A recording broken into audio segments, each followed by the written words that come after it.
साधना एक अनुपम यात्रा। जीवन में हर कोई सुख शांति चाहता है।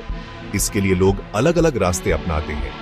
कोई धन दौलत कमाता है तो कोई नाम शोहरत के पीछे भागता है, पर सच्चा सुख तो आत्मानुभूति से ही मिलता है। इसके लिए साधना अनिवार्य है। साधना एक आंतरिक यात्रा है जो हमें स्वयं से जोड़ती है। साधना कई प्रकार की होती है। कोई मंत्र जपता है तो कोई योगाभ्यास करता है, कोई गुरुदेव की शरण में जाता है तो कोई अपने इष्ट देव की आराधना करता है। हर साधना का लक्ष्य एक ही है, परमात्मा से जुड़ना। पर क्या हर कोई समान रूप से लाभ प्राप्त करता है? यह एक महत्वपूर्ण प्रश्न है। इसका उत्तर है नहीं। साधना में सफलता कई कारकों पर निर्भर करती है। इनमें से सबसे महत्वपूर्ण है समर्पण। साधना में जितना अधिक समर्पण होगा उतनी ही तेजी से प्रगति होगी। समर्पण का अर्थ है अपने अहंकार का त्याग और गुरुदेव पर पूर्ण विश्वास। गुरुदेव की शरण समर्पण ही सफलता का सूत्र। गुरुदेव की साधना एक ऐसी साधना है जिसमें साधक अपने गुरु को ही सब कुछ मान लेता है। वह अपने गुरु के बताए मार्ग पर चलता है, उनके हर आदेश का पालन करता है। गुरुदेव की कृपा से साधक के सारे पाप धुल जाते हैं और वह आध्यात्मिक उन्नति के पथ पर अग्रसर होता है। कई लोग पूजा पाठ करते हैं, मंत्र जपते हैं, लेकिन उन्हें उसका पूरा फल नहीं मिल पाता। इसका कारण है उनका बंटा हुआ मन।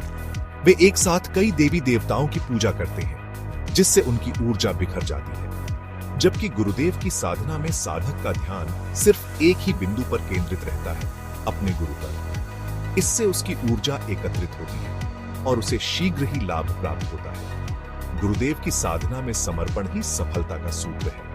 जितना अधिक समर्पण होगा उतनी ही तेजी से प्रगति होगी।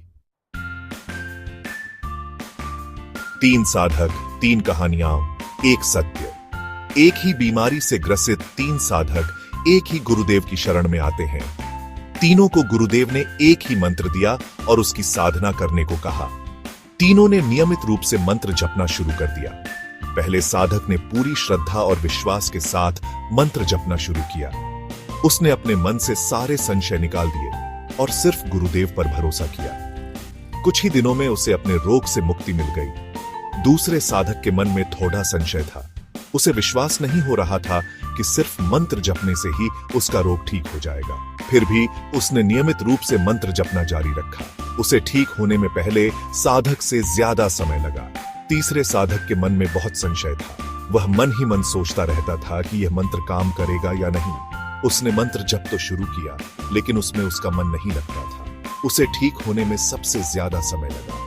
यह कहानी स्पष्ट करती है कि साधना में सफलता सिर्फ मंत्र जपने से नहीं, बल्कि उस मंत्र के प्रति हमारी श्रद्धा और विश्वास से भी जुड़ी होती है।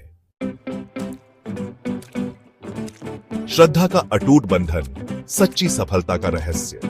साधना एक ऐसी यात्रा है जिसमें सफलता का रहस्य है पूर्ण समर्पण और अटूट श्रद्धा। जब हम अपना तन मन धन सब कुछ गुरुदेव के चरणों में समर्पित कर देते हैं, तो उनकी कृपा से असंभव भी संभव हो जाता है। जिस प्रकार एक नदी जब तक समुद्र में नहीं मिल जाती, तब तक उसे शांति नहीं मिलती, उसी प्रकार जब तक हम अपना अस्तित्व गुरुदेव में विलीन नहीं कर देते, तब तक हमें सच्ची शांति और आनंद की प्राप्ति नहीं हो सकती। अतः आइए हम सब मिलकर गुरुदेव की शरण में जाएं और अपने जीवन को सफल बनाएं।